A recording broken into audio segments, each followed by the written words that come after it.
Hello. In this tutorial today, we will show how we can use ProtoPie, an Arduino, and a Future Home Smart Hub and make them exchange data between each other.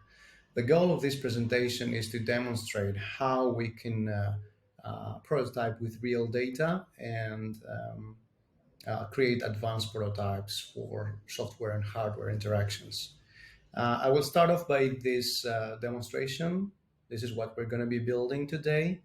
And this demo is built with ProtoPie, and it has some buttons and this tile here that shows what is the power of my household right now.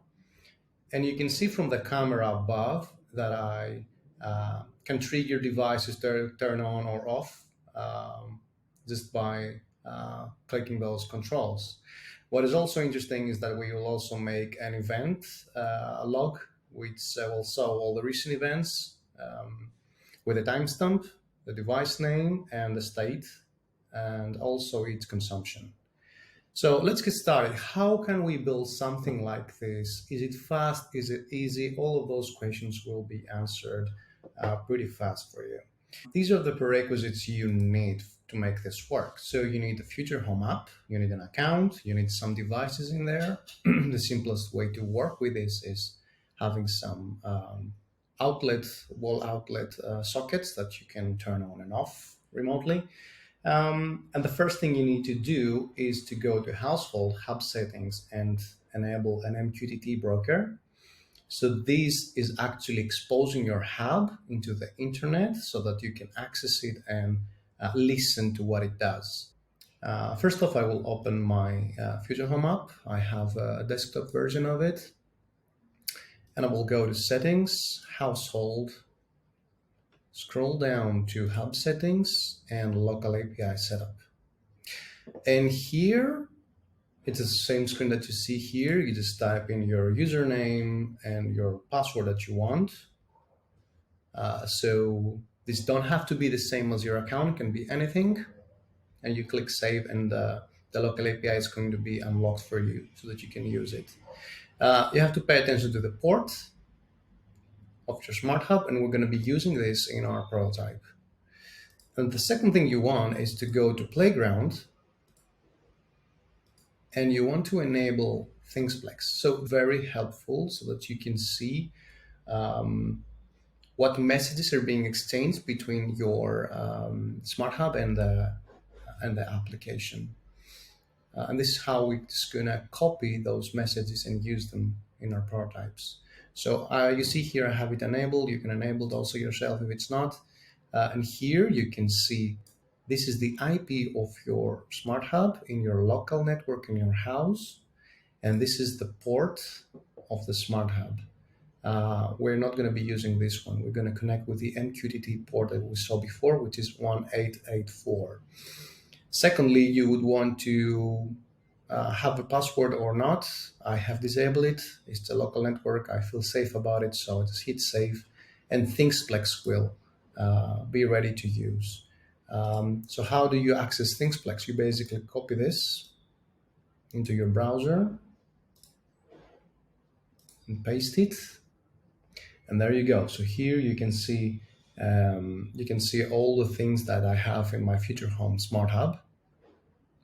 And what we're going to be using most of is the message stream. So in this tab of message stream, I can see all the information that are being exchanged between my Smart Hub and other clients. So let me show you what that means. It means that I can go to my lighting, and if you see behind me, I have a light bulb, which I can control. So if I turn it on, turn it off, you see messages here being exchanged, right? So we're going to be using this interface here to read those messages, the topic and its contents. And this is basically what does the prototype control those devices. So the next step in the process of making this prototype is now that we have the ThingsPlex working and we have the MQTT set up, we would like to go on and install ProtoPie, ProtoPie Connect, the ProtoPie application, so it's free stuff, and the Arduino program. Let's go back to the presentation. So here are all the links that you might want. You might want the Arduino ID. You just go to this page and download the software. Choose your operating system, and I would go to the next one and install ProtoPie. So what you need to download from ProtoPie is, let's go down, you need ProtoPie Connect, which acts as a server between your prototypes and Arduino. And you want to download also the studio. It's back on top. Sorry, I missed this. So it's two things from here. And you might also want to download the application for your phone. I'm not sure if they have a link here directly, but they should have one. So once you have those two installed, you also need to download the templates I have here. So first off, we're going to download the code template.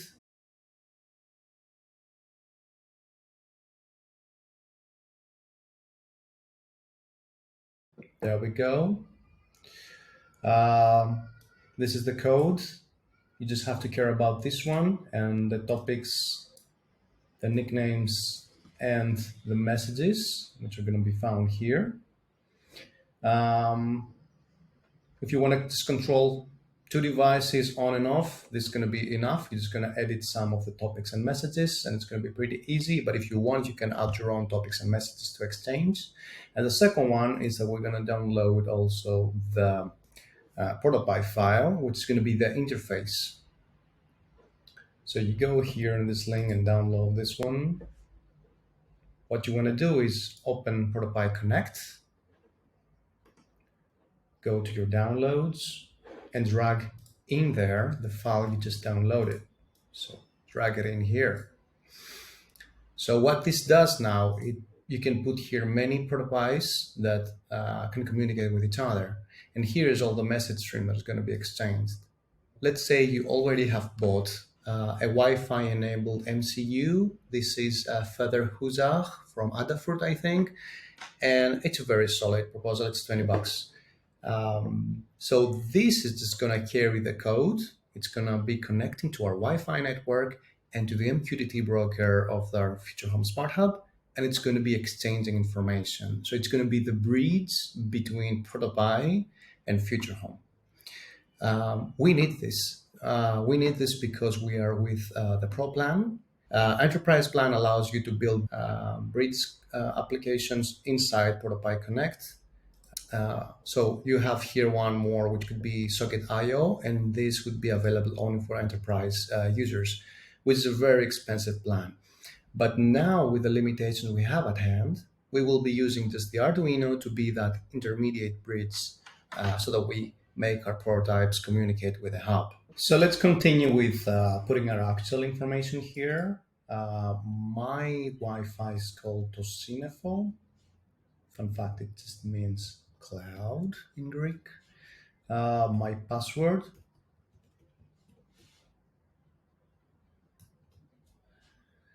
My MQTT server.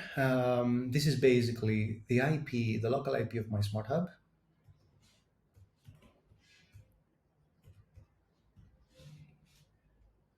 The port should be this one. This is the default one. And here are your MQTT details that you entered.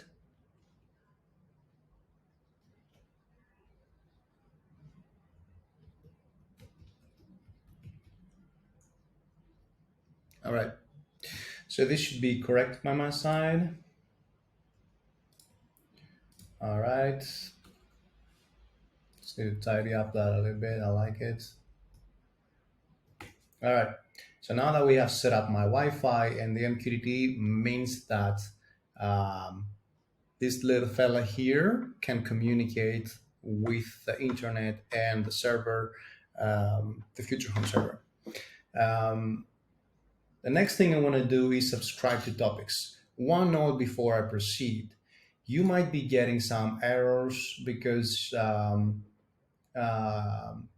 maybe you would need to set up your board before that, or you would need to download some libraries. These are the libraries I have installed here. So you might need to go here and search for them and download them before you proceed with compiling this code. So once I've done this, here I have my own devices that I want to communicate with. It's the bath heater state, it's the bath heater power. The difference between the two is this one is telling me whether it's on or off, and this one is telling me about its consumption, its power right now in watts. It's the same for the lamp here. So the lamp behind me is exactly that thing. So this is how I can listen to that by using this topic. And subscribe is what we're doing. So this little fella here is subscribing to Future Home. And whatever change is happening to that device, I'm going to listen to that. I'm going to receive a detailed information block about its current state. If it's on, what is the power consumption, if there are any other properties I need to know of, I don't know, maybe it's color or whatever. But those devices are pretty simple. It's not an EV charger, it's just a switch. It just tells you if it's on and off and its consumption. But this is how the MQTT works. It's just you subscribe to something, but you can also publish to this topic a new update. So you can subscribe and you can publish. And the next thing I'm using here is I'm using subscribe nicknames. So I'm using those as nicknames. That makes it easier for me to understand who is talking to me. And I'm also using those exact names in my ProtoPie file. So we will not be going into this one, but whenever I send or receive something, it's showing up here in the ProtoPie Connect with that name. And then the Arduino reads it and translates it to the respective topic. And you need to ignore all the rest. You just need to know this here. This is the loop. This is the main program that is looping all the time when it's running on the MCU. And here I've written an extensive setup guide for you. It's the same thing I'm mentioning here. And what does it do? If it receives a message from ProtoPie, it's going to show up here and it's going to grab it. And ProtoPie is just sending you state lamp 1 or 0. So here I have an if receive data message equals to state lamp, means that I want to change the state of the lamp. And if the value of that received data is 1, means that I want to turn it on. So I do a command called client publish, which just contains this long string that I get from ThingsPlex with value true. The same for false if I want to turn it off. Now I want to go into a little bit more detail on how do I write my publish topics and messages. I want to go back to ThingsPlex and I want to try again turning on and off my light again. So I want you to notice something. I want to refresh this, pause stream. Let me just turn it off again. I use pause stream so that I can clear up my interface here. Resume stream, turn on, let it do its stuff, and pause. So this is what is happening actually. And let's see what it happens from bottom to top. This is the oldest and this is the latest. So the smart home app is actually sending an out-bin switch, a command to set to true. This is the sentence that we're reading here. And this is the topic. So it needs to know to who is it talking to do this. If you tap on it, you see more details. So all you're going to need is a topic. I'm going to copy this, go back to Arduino, and what did it do? It turned on the lamp. So I will go to turn on lamp, publish, and I'm just going to paste the topic here. It's exactly as the one I have. You might want to do it yourself because your own lamp, for example, could have a different add ID here, or maybe something else here could be different. And here we want to paste the JSON message to publish. But notice this. If I just copy all that one and paste it here inside the, how do you call that? Those. If I paste it, I get something like this. And if I try to compile this is the first time I'm trying to compile something, I'm going to get a load sheet of errors. So missing terminate characters and all the stuff.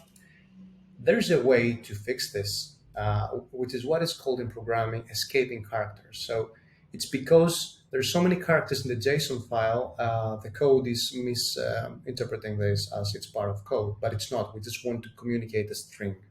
And that's why here you see all those slashes and backslashes. I'm going to be using this site here, onlinestringtools.com, escape string. I'm going to paste it here.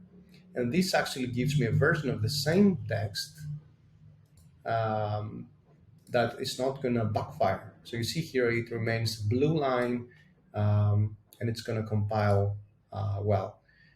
Sometimes we get some errors like bad escape characters.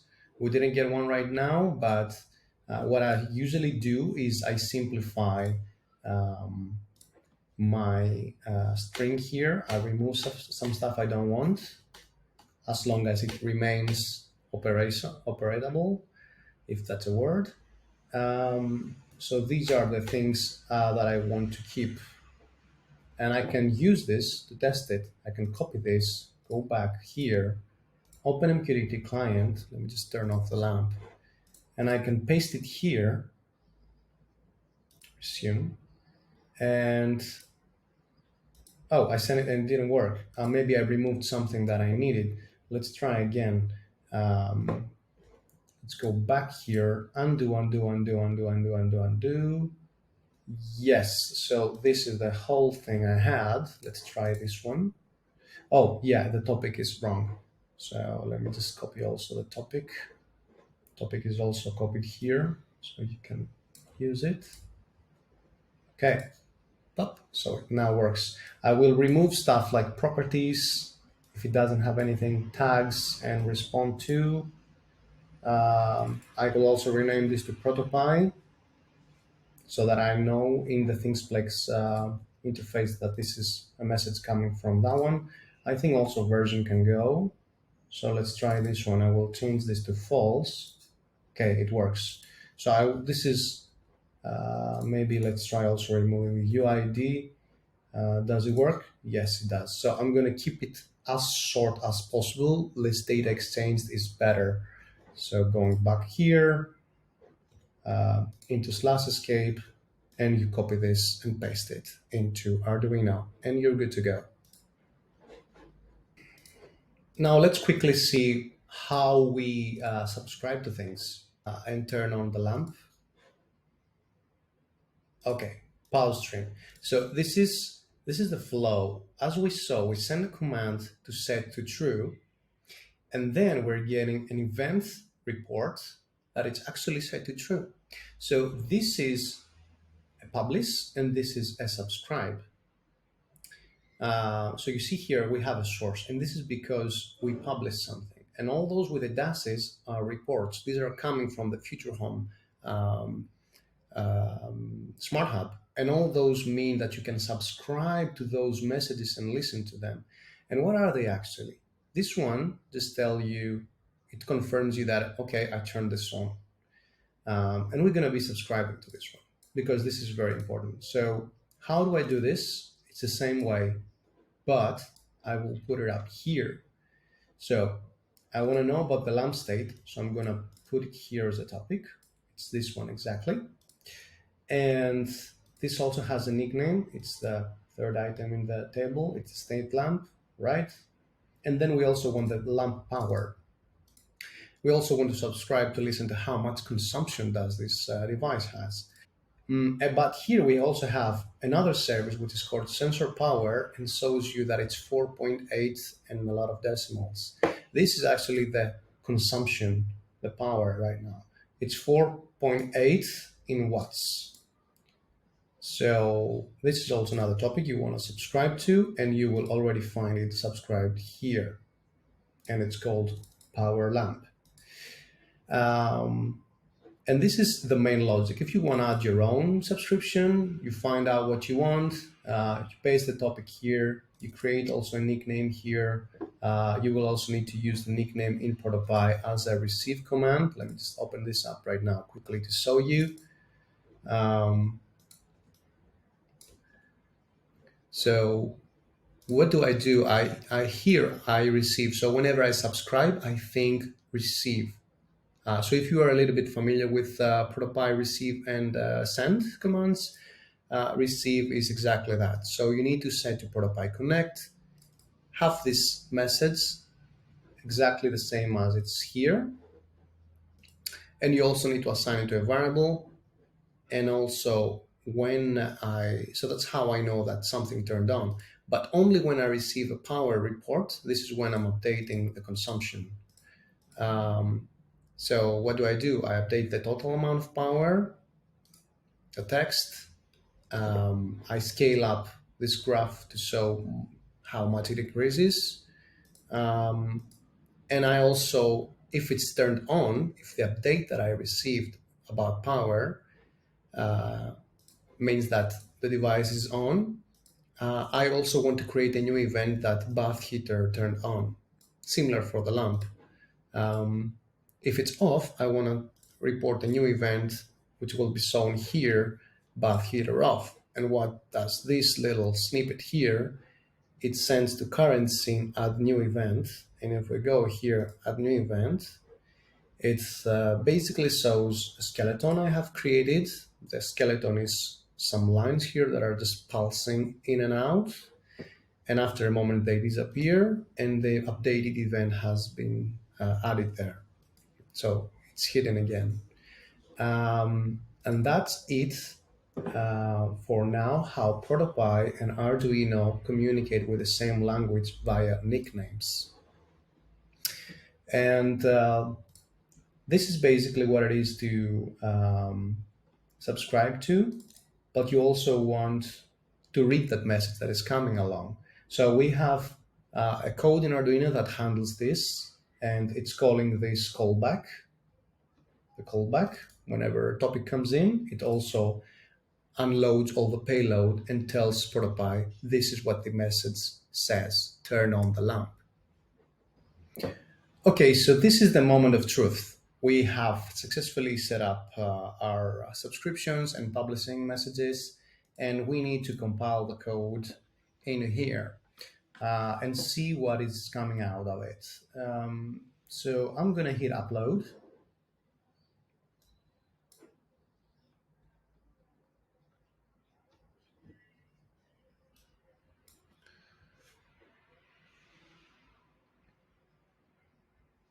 And let's also prepare on the side our ProtoPie Connect.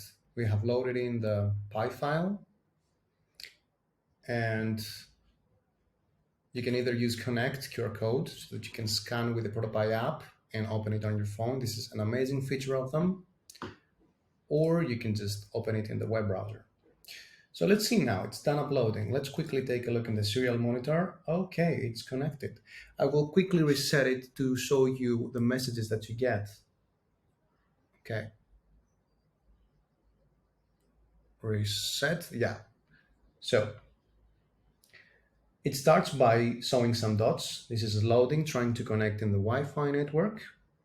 Wi-Fi connected, this is the IP address of this module, attempting to MQTT connection, and it is connected.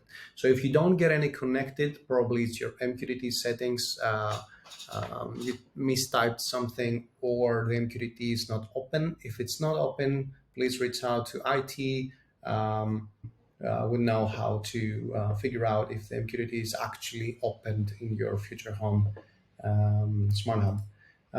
Now that it's connected, I should close the serial monitor from here. I don't want it open here because I want to open it from ProtoPie Connect. Let's open this up. And we will go to plugins, Arduino, select the USB serial that we want, and the baud rate of 115200. So we're done. The plugin should be running, and you should see here stop, but you're not receiving any other messages. One way to start off is just by resetting it again. If I reset it, you will see again the same message you saw in the other serial monitor, but here printed inside ProtoPie Connect. And this is very important because this is the core logic of how do we interact with the ProtoPie and Arduino. This is the log that we are using to trigger stuff and write stuff to. So we are connected again. We have successfully connected, and I'm going to open this one here. So it records the last event is that you opened the Future Home app. Let's say that's the one. And I also want to open this one so that you see the actual application, how it's impacted. And I want to turn on the lamp. Ta-da! Bed lamp on, 5 watts. You get a total consumption here of 5 watts and that little thing here.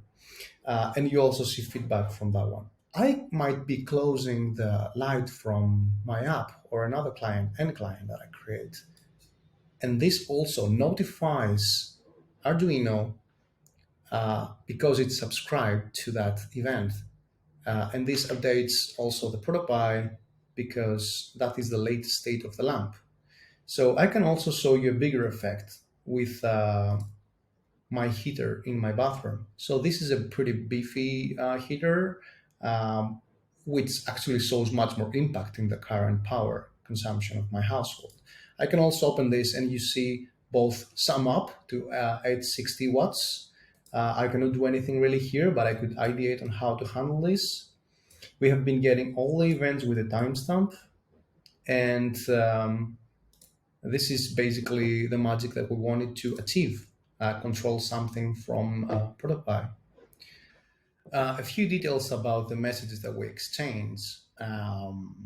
So some of them are coming from ProtoPie and some other are coming from Arduino. And we use the Arduino to translate them and write them in ProtoPie readable messages and contain a value if we want, so that we can receive it from ProtoPie, like the power lamp, for example. The power lamp, what it actually does, it sees, let me just make it a little bit smaller. When we receive power lamp from ProtoPie Connector Studio, it actually waits for a message called power lamp. So now it received power lamp 0. And what it will do, it will also, as you see here, assign the variable that is coming into it, 0 or the 4.8, into the variable power lamp. So our variables are down here. And you need to notice that power lamp here is a text. That's just because ThingsPlex shows exactly what type of data sends you. And this is a text, and we have to convert it into a number. We receive this, we update the power lamp plus the power of the heating every time, so we're always up to date with the total power consumption of the household. If you add more devices, you would like to add them here in the same way, number and the variable of it. And after this is updated, we also update the text. We just store them in a power total in watts. We could do stuff like converting watts to kilowatts if the number is getting too big. And what we also do, we scale this to fit. So you see again, let's just go back here and bring again this. Okay, so if I turn this on, state bath heater 1, this means it's on from this message. And it's also interesting to see that this is also coming into ThingsPlex, right? It should be coming. So let me refresh and I will. Yeah, exactly. So you see here ProtoPie app. So you have this central control here. Turn on the lamp, turn off the lamp, do stuff, and your ProtoPie now is a client, is an actor in your ecosystem. So imagine this. We are creating a new product in our company. It's going to be, I don't know, maybe a new EV charger or a new thermostat. So we want to test it before the developers make it. We want to experiment with the interface a little bit, some controls, some transitions. And this is exactly what I talk when I talk about the value of prototyping with data, is that it enables you that extra little step that only developers have the ability to think of when they're coding it. And this step is about transitions, it's about chains. When we design stuff, designers tend to just design the static screens, maybe add a little bit of transition with no animation at all. Uh, and we don't think about change between states. But by adding this level of prototyping here, we will be receiving the message stream as it is actually going to be when the product is developed. So we can ideate early how we interpret this data stream that is coming. And interpretation means that we take this raw data and think about what is important to our users. Um, is actually this VAT here important to them? No, maybe it's not. Maybe we need to interpret it and say it's low consumption, or it's suppressed, or it could be even higher. So the importance here is not just putting all the data in the prototype, is interpreting them and making a visual appealing interface here that conveys the message that the users are seeking. Or maybe you want to combine different data sources together to create meaning. For example, we can actually source energy price from the markets in Norway, for example, or the weather from the Open Weather API. And thanks to ProtoPie Connect, we can connect all those APIs here, or we could just get them directly from Arduino, right? To write extra code and be the bridge between prototypes and the world out there. Of course, ProtoPie does it if you have the enterprise plan, as we said before, when you get all the package of the goodies. But for those that are still in the pro mode, this is the way to go. This is the only way that you can create a bridge yourself. And this requires you having this hardware. And if you want to do an extra step, you can just add hardware on that thing yourself. You might want to add a humidity sensor and just feed the information on your ProtoPie. So that's it. I want to conclude here and say thank you for seeing this session. I hope that you learned some new things today. Bye-bye.